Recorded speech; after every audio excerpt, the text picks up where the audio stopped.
Oriri bururi ugumirwo ni homa ya COVID-19, mujuria umwe wa wendi mwega kuma kaunti ya Makueni ni erutĩire guteithĩrĩria aikari a mwena wa Emali na mitungi undu umwe na thabuni wa gwithamba moko niguo gwithema na murimu wa coronavirus. James Baruka augete ati itanya riake rinene ni guteithĩrĩria muingi mwena uyu kwambatiria ikero cia utheru na uguo kunyihia mieke ya gutherema kwa murimu wa coronavirus. Kama wakaaji na wafanyabiashara wa hapa Emali tumekuwa affected, na kwa ajili ya kuzuia hiyo effect iweze kushuka chini, tunataka kutangazia watu wetu na wateja wetu kwamba tumechukua the necessary precautions. Mworoto wake ni gukinyira aikari kuma Emali, Makindi, Kimbwezi, udumwe na tauni ingi thini wa kaunti ino, makiria barabara nene ya Mombasa guthii Nairobi kuria gutari maĩ ma kuigana.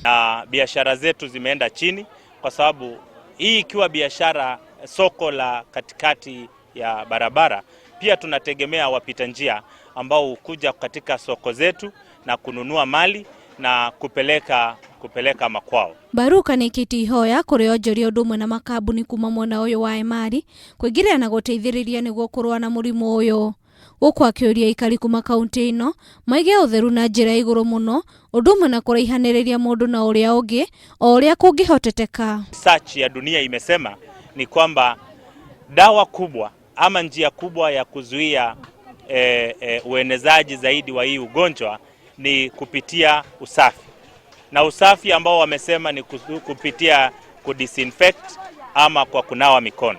Kwa hivyo tumejichukulia hiyo jukumu kwetu kama wafanyabiashara, tusaidie watu wetu wa hapa Emali, tuwawekee tangi kadhaa za maji. Mwikigiti wa thoko mwena uyu Joseph Kimuri ni orĩtie onjoria nini kuma thoko-inĩ citiganĩte maige utheru kuri aguri iri njĩra ya kuhitana na murimu wa coronavirus.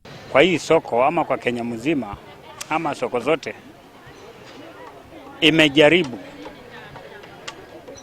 kuweka mikakati ambayo inasaidia, manake kuzingatia usafi kwanza.